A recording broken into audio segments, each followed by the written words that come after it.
Assalamualaikum warahmatullahi wabarakatuh. Halo, perkenalkan nama saya Dwi Gempara Nizara, NIM 240501227 dari Prodi Ilmu Komunikasi. Pada video ini saya akan membahas salah satu kasus pelanggaran Undang-Undang Informasi dan Transaksi Elektronik atau UU ITE yang cukup ramai diperbincang pada Indonesia, yaitu kasus Nikita Mirzani. Kasus ini menarik karena melibat media sosial, dugaan pemerasan melalui informasi elektronik, serta batas antara kritik publik yang melanggarkan hukum digital. Selain itu, kasus ini menjadi perhatian besar karena melibatkan figur publik yang memiliki pengaruh besar di media sosial. Dalam video ini, saya akan membahas kronologi kasus pasal UU ITE yang relevan, analisis hukum, analisis etika media, serta kesimpulan dan refleksi pribadi. Kasus ini bermula ketika Nikita Mirzani terlibat konflik dengan seseorang pengusaha sinker bernama Reza Gladys.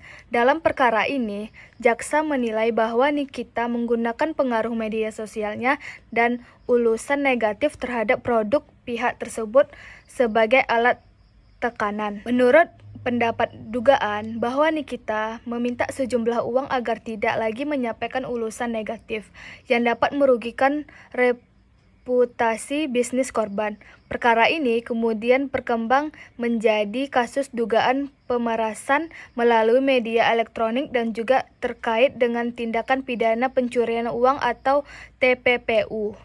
Persidangan berlangsung Pengadilan Negeri Jakarta Selatan. Pada tingkat pertama, Nikita dijatuhi hukuman 4 tahun penjara dan denda sebesar 1 miliar rupiah.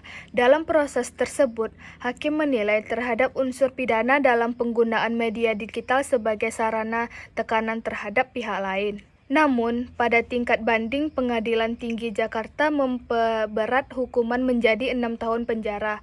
Selanjutnya, Nikita mengajukan kasasi ke Mahkamah Agung. Tetapi pada Maret 2026, Mahkamah Agung menolak kasasi tersebut hingga pemutusan 6 tahun penjara tetap berlaku. Kasus ini menjadi sangat viral karena banyak masyarakat mempertanya apakah tindakan tersebut merupakan bentuk kritik konsumen yang sah atau benar-benar masuk dalam unsur pemerasan melalui media elektronik. Jika terkait dengan UU ITE, pasal relevan adalah pasal 27B ayat 2 UU ITE yang berkait dengan pemerasan atau pengancaman melalui informasi elektronik. Pasal ini mengatur bahwa setiap orang dengan sengaja dan tanpa hak mendistribusikan atau mentransmisikan informasi elektronik yang berisi ancaman atau tekanan untuk memperoleh keuntungan dapat dikena sanksi pidana. Selain itu, dalam perkara ini juga sempat berkait dengan dugaan TPPU, walaupun aspek utama yang menjadi perhatian publik adalah penggunaan media digital sebagai alat pemerasan. Dari sisi analisis hukum, menurut saya kasus ini menunjukkan bahwa media sosial bukan hanya alat komunikasi biasa, tetapi dapat juga menjadi alat hukum yang serius ketika digunakan untuk menekan, mengancam, atau merugikan pihak lain. Jika seseorang menggunakan popularitas digital dan pengaruh publik untuk memaksa pihak lain memberi keuntungan ekonomi, maka hal itu dapat masuk ke dalam unsur pemerasan, bukan lagi sekedar kritik. Namun di sisi lain, perlu juga dibedakan antara kritik yang sah dengan ancaman terselubung. Dalam dunia digital, kritik terhadap produk atau layanan adalah hal yang wajar, terutama bertujuan melindungi konsumen. Masalah muncul ketika kritik tersebut berubah menjadi alat negosiasi untuk mendapatkan uang dan keuntungan pribadi. Di titik itulah persoalan hukum menjadi serius. Menurut saya, hakim perlu sangat hati-hati dalam membedakan antara kebebasan pendapat dan menyalahgunakan pengaruh digital. Jika tidak, hukum bisa dianggap membatasi kritik publik. Tetapi, jika dibiarkan, media sosial bisa menjadi alat intimidasi yang berbahaya.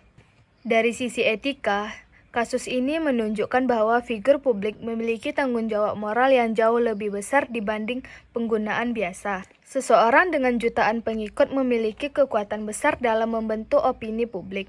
Suatu unggahan saja bisa merusak reputasi seseorang atau sebuah bisnis dalam waktu singkat. Karena itu, etika media menuntut adanya tanggung jawab, verifikasi informasi, dan kesadaran bahwa setiap pernyataan publik memiliki dampak nyata. Kasus ini juga memperlihat fenomena trial by sosial media, yaitu ketika seseorang langsung dihakimi oleh netizen bahwa setiap proses hukum selesai.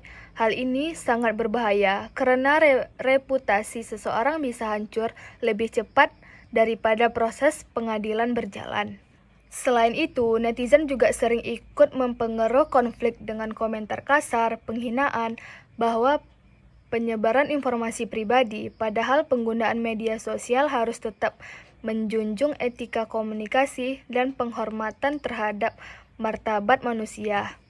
Kesimpulannya, kasus Nikita Mirzani menunjukkan bahwa media sosial bukan hanya ruang hiburan, tetapi juga ruang hukum yang memiliki konsekuensi serius. Dari perspektif hukum, kasus ini menegaskan bahwa penggunaan informasi elektronik juga menekankan atau memperboleh keuntungan pribadi dapat masuk ke dalam pelanggaran UU ITE. Dari perspektif etika media, kasus ini mengingatkan bahwa kebebasan berbicara harus selalu disertai tanggung jawab normal. Refleksi pribadi saya adalah bahwa menjadi figur publik berarti harus lebih berhati-hati dalam menggunakan media sosial. Pengaruh besar harus diimbangi dengan integritas yang besar pula. Saya percaya bahwa kritik boleh disampaikan, tetapi tidak boleh berpengaruh menjadi alat ancaman. Media sosial seharusnya menjadi ruang edukasi dan komunikasi yang sehat, bukan alat untuk menjatuhkan atau menekankan pihak lain. Karena itu, kita semua sebagai pengguna media digital harus lebih bijak, lebih bertanggung jawab, dan lebih sadar bahwa setiap kata yang kita tulis bisa memiliki konsekuensi hukum dan sosial yang besar. Terima kasih penjelasan saya. Wassalamualaikum warahmatullahi wabarakatuh.